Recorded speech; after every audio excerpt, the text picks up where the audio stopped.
Welcome back to Bond Breakers Entry Test Preparations. MDCAT physics में हम PMDC का newly added chapter fluid dynamics पढ़ रहे थे और आज उसका फोर्थ लेक्चर है। आज के इस लेक्चर में हमने वेरी इंपॉर्टेंट और वेरी इंटरेस्टिंग बर्नौलीज थ्योरम और इक्वेशन को पढ़ना है। तो चलिए अपने लेक्चर को फॉर्मली स्टार्ट करते हैं। तो बर्नौलीज थ्योरम कहता है for an ideal fluid the sum of kinetic energy, potential energy and pressure energy is constant. ये तो हम एफएससी में भी पढ़ के आए हैं। इसको हमने अभी एंट्री टेस्ट के लिहाज से पढ़ना है। तो सबसे पहले हम ये देख लेते हैं कि ये चीज आइडियल फ्लूइड क्या होता है। फर्स्ट 3 लेक्चर्स में मैंने बहुत डिटेल में आइडियल फ्लूइड, स्ट्रीमलाइन और chaotic फ्लो को एमसीक्यूज के साथ, पास्ट पेपर्स के एमसीक्यूज के साथ आपको कराया है। लेकिन यहां पर आपको सिर्फ ब्रश ऑफ कर देता हूं कि ऐसा फ्लूइड जिसकी विस्कोसिटी क्या हो, जीरो हो, और जिसकी डेंसिटी क्या रहे, कांस्टेंट रहे, वो जो आपके पास फ्लूइड होता है वो आइडियल फ्लूइड होता है। अब आपको यहां पर बर्नौलीज थ्योरम या इक्वेशन बताती क्या है, इस चीज को समझते हैं। वो आपको एक रिलेशनशिप प्रोवाइड करती है between the pressure of a fluid, speed of a fluid and height at which the fluid is at. इन तीनों के बीच में क्या प्रोवाइड करती है, रिलेशनशिप बताती है, एक्सप्लेन करती है। अच्छा, अब ये इक्वेशन आपको कैसे ये तीनों चीजें बताती है वो देख लेते हैं। P plus 1/2 rho V square plus rho G H equals to constant. Pressure, speed और हाइट। और दूसरी चीज ये कि प्रेशर एनर्जी, काइनेटिक एनर्जी और उसके साथ साथ पोटेंशियल एनर्जी के बीच में क्या रिलेशनशिप है और इन तीनों का सम कांस्टेंट है। ये चीज आपको क्या बताएगी, बर्नौलीज इक्वेशन। अब आपने उसका अगर फिजिकल मीनिंग समझना है और आपने क्रैम रटा नहीं मारना, तो आप क्या करें, एक पाइप देखें, एक नॉन यूनिफॉर्म क्रॉस सेक्शन देखें, जो आप इसको कहना चाहें आप कह सकते हैं। इसमें इसका इनफ्लो ए है, आउटफ्लो बी है, और ये ग्राउंड के लेवल से H1 पे है और ये H2 पे है, कुछ भी कह दें। अब मैं ये कहता हूं कि इनफ्लो से फ्लूइड आया इस तरह और ये निकल रहा है फ्लूइड। आपने विजुअलाइज करना है, मेरे साथ समझनी है चीज। मैं आपको ये कहता हूं कि मैं कोई भी 3 रैंडम पॉइंट्स इस फ्लूइड के पॉइंट करता हूं और आपको दिखाता हूं। ये कह दें आप P पॉइंट, ये कह दें आप Q पॉइंट, ये कह दें आप R पॉइंट। अब P Q R मैंने बहुत रैंडमली कोई 3 पॉइंट्स चूज किए, ठीक है। तो अब इन तीनों पॉइंट्स पे आप देख सकते हैं गौर से कि कुछ ना कुछ हाइट का डिफरेंस है, ठीक है। ये P पॉइंट कुछ हाइट पे है, Q पॉइंट कुछ हाइट पे है, और ये R पॉइंट कुछ हाइट पे है। यहां पर कुछ वेलोसिटी होगी, वहां पे कुछ वेलोसिटी होगी, वहां पे कुछ वेलोसिटी होगी। आई होप आप ये बात अंडरस्टैंड कर सकते हैं।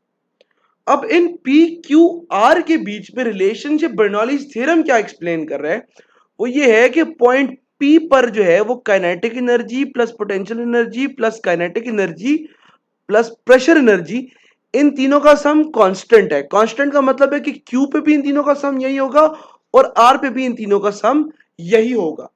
इस बात का फिजिकल मतलब यह है कि अगर तो इन तीनों का सम बराबर है, इसका मतलब है कि किसी जगह प्रेशर ज्यादा होगा, काइनेटिक एनर्जी कम होगी, किसी जगह काइनेटिक एनर्जी ज्यादा होगी, पोटेंशियल एनर्जी कम होगी, किसी जगह पोटेंशियल एनर्जी ज्यादा होगी और प्रेशर और काइनेटिक एनर्जी कम होगी।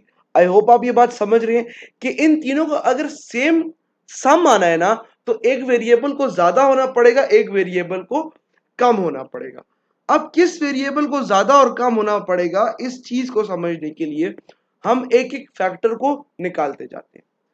पहले हम क्या करते हैं, फ्लूइड को कहते हैं कि एट द सेम हाइट पड़ा हुआ है फ्लूइड, ठीक है। पहला केस करते हैं, एट द सेम हाइट है इनफ्लो और आउटफ्लो। सर कैसे, क्या मतलब? एक आप पाइप कंसीडर करें सीधा, एक मिनट, आप एक पाइप कंसीडर करें ऐसे, ठीक है। इसमें किसी किस्म का कोई भी क्या नहीं है, किसी किस्म का कोई हाइट डिफरेंस नहीं। आप यहां पर देखें कि यहां से ए से फ्लूइड जाएगा और बी से बाहर निकल जाएगा। ठीक है, बिल्कुल। अब यहां पर हम देखें तो हम बर्नौलीज इक्वेशन कैसे यूज कर सकते हैं। वो ऐसे कि हम ये कहेंगे कि पॉइंट ए है और पॉइंट बी है, P A plus 1/2 rho G H 1/2 rho V square plus rho G H A equal to P A plus 1/2 rho we two A square plus rho G H B. ये point B पे Bernoulli's equation है, ये point A पे Bernoulli's equation है। Height क्योंकि same है ये cut जाएगा। इसका मतलब ये हो जाएगा P A plus 1/2 rho V square A equal to P B plus 1/2 rho V B square. अच्छा, अब ये जो हमारे पास रिलेशनशिप निकला है ना, इस बात का मतलब अगर आप समझें तो वो ये है कि जब भी आपके पास प्रेशर यहां पर ज्यादा होगा तो वेलोसिटी कम हो जाएगी। सर ये हमें कैसे पता चला है?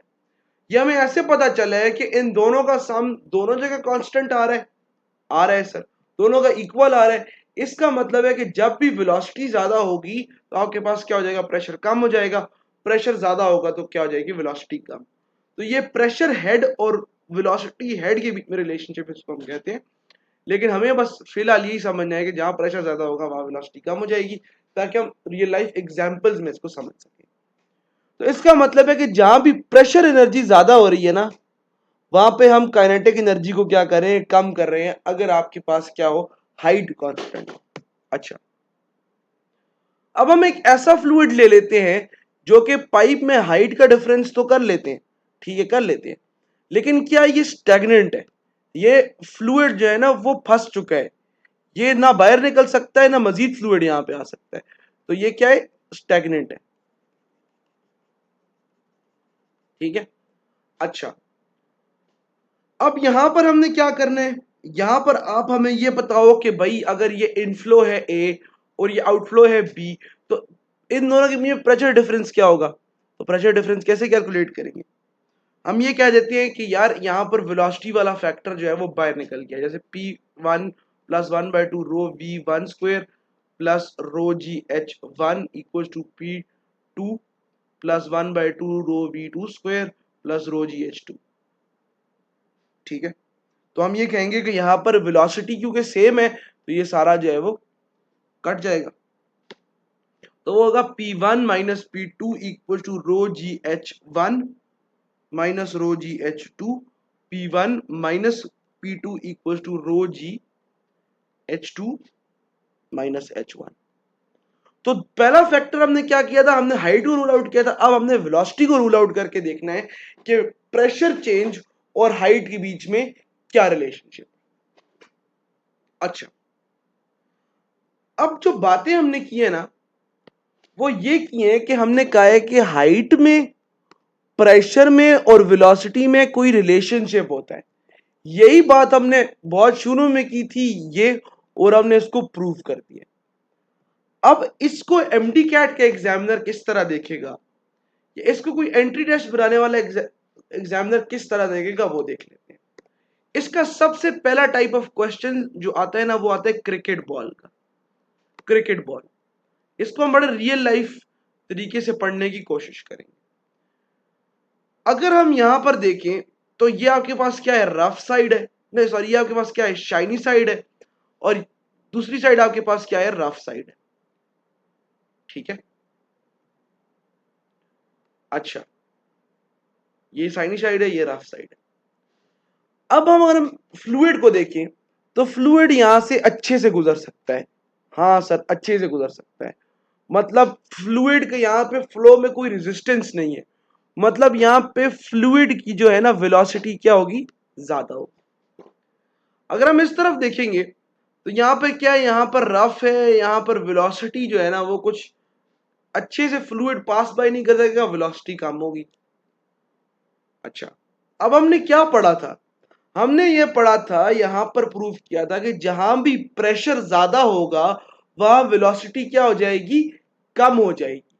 तो यहां पर वेलोसिटी ज्यादा है तो प्रेशर क्या हो गया, यहां पे कम, यहां पर प्रेशर क्या हो गया, ज्यादा।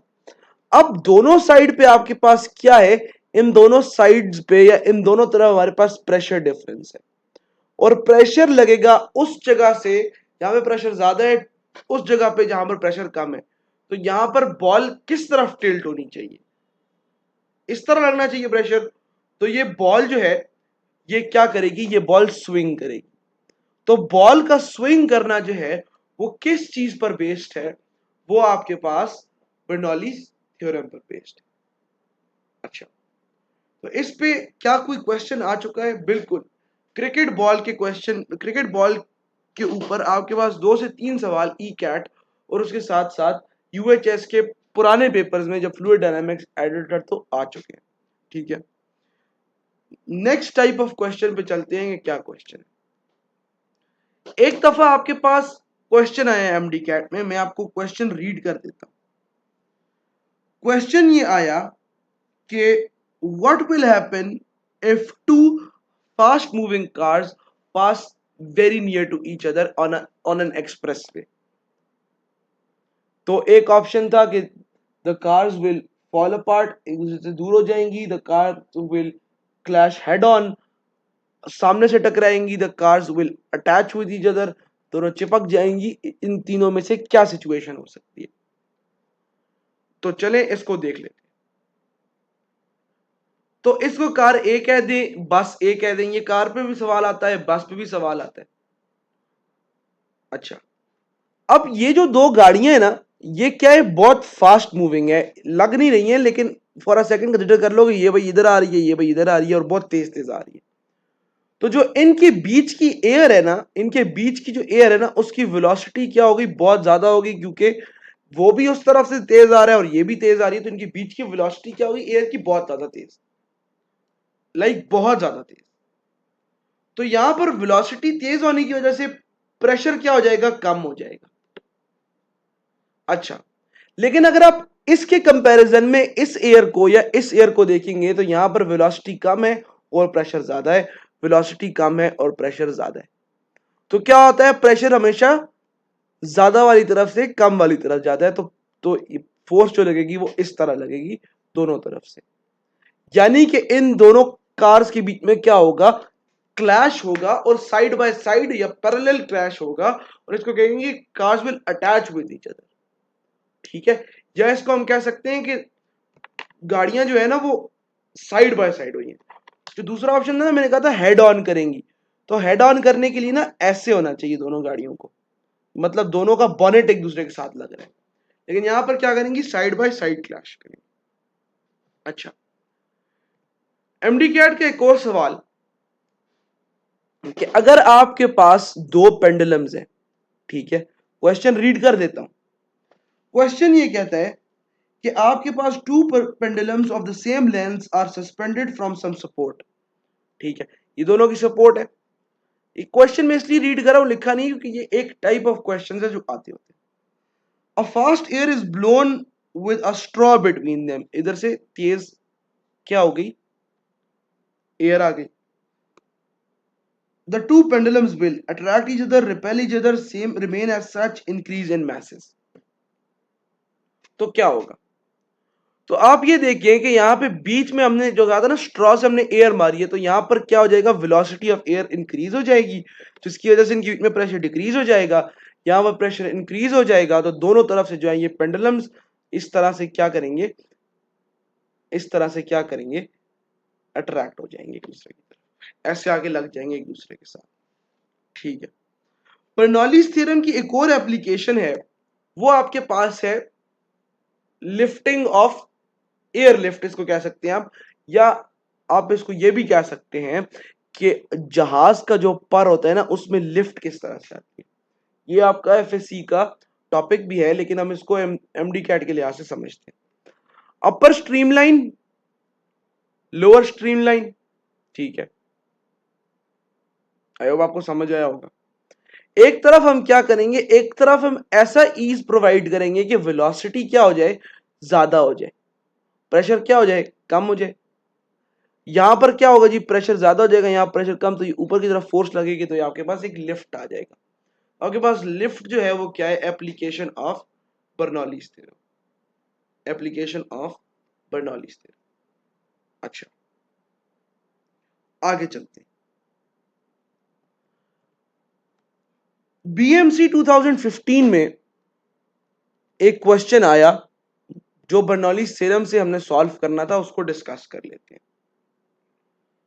क्वेश्चन ये कहता है, तो क्वेश्चन ये स्टेट करता है, मैंने क्वेश्चन लिख लिया है कि लंबा क्वेश्चन था इसलिए, कि water flows through a horizontal pipe of non uniform cross section.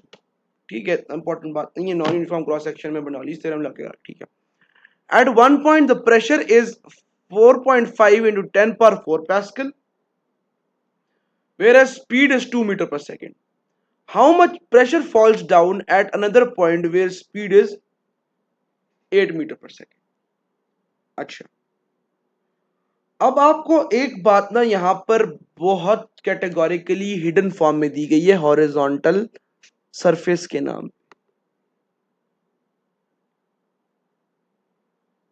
यहां पर वो ये कहना चाह रहा है कि भाई H1 इक्वल टू H2, तो हाइट को ना आप क्या करो, भूल जाओ। ठीक है, उसके बाद दूसरी चीज वो आपको कैटेगोरिकली छुपा के ये बता रहा है कि यहां पर डेंसिटी जो है ना, वो डेंसिटी जो है ना वो क्या है, वो वाटर की डेंसिटी है। वो आपसे एक्सपेक्ट कर रहा था एग्जामिनर कि आपको डेंसिटी पता हो कि 1000 होती है वाटर। अब ये तो बातें अगर आप यहां से एक्सट्रैक्ट कर लेते हैं ना, तो तीसरी चीज आपने क्या करनी है, सिंपली बर्नौलीज इक्वेशन निकालनी है। P1 plus 1/2 rho v square, one कर लो, plus rho g H1 equal to P2 plus 1/2 rho we two square plus rho g H2। यहां पर क्या होगा, यहां पर जो है ना वो हाइट वाला फैक्टर क्या होगा, निकल जाएगा। तो हमने क्या करना है, प्रेशर वन को कैलकुलेट करना है। प्रेशर वन जो है हमारे पास 4.5 इंटू 10 पावर 4 है, हाँ 4 है, लगा दिया, प्लस 1/2 1000। ठीक है, 1000, और ये क्या है यहाँ पे, टू, यहाँ पे क्या है, 2 मीटर पर सेकेंड है। ठीक है, तो ये हो जाएगा 1000 इंटू 4 इक्वल्स टू P2 है यहाँ पर प्लस 1/2 1000 इंटू, यहाँ पर मेरे ख्याल से 8 दी गई है, बिल्कुल 8 दी गई है, 8 स्क्वायर। अच्छा, ये वो सारी इक्वेशन है जिसको हम अगर सॉल्व कर लेंगे तो हमारे पास P2 आ जाएगा, प्रेशर आ जाएगा। तो यहां पर ये हो जाएगा जी 2000। ठीक है, इसको क्या देते हैं, तो ये जाएगा 4.5 into 10 power 4 equals to 2000 plus sorry 2000, 2 into 10 power 3 कर लें इसको, P2 प्लस 1/2 8 स्क्वायर 64, 2 इंटू 32, तो ये हो जाएगा जी 32, ये 2 कट जाएगा, 32 इंटू 10 पावर 3।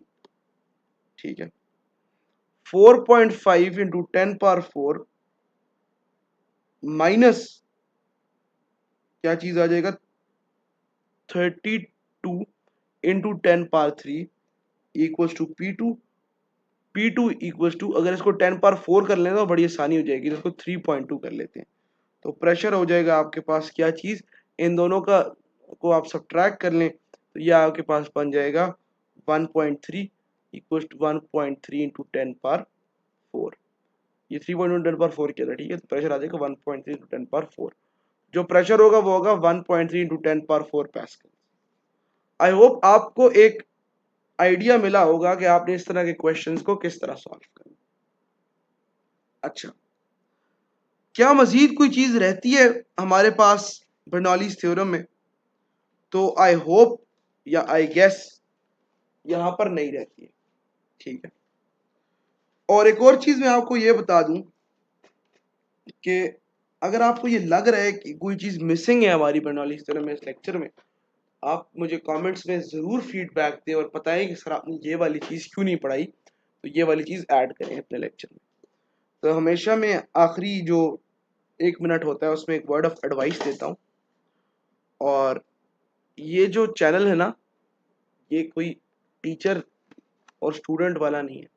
सही है, ये जो चैनल है ना, ये बड़ा भाई टू छोटा भाई छोटी बहन टाइप ऑफ चैनल है। यहाँ पर आप हर वो बात पूछ सकते हैं या हर वो बात कर सकते हैं जो कि आपको लगता है कि आप किसी और से नहीं पूछ सकते, किसी और से पूछेंगे तो आपको जवाब नहीं देगा या आपको जज करेगा, काइंड ऑफ।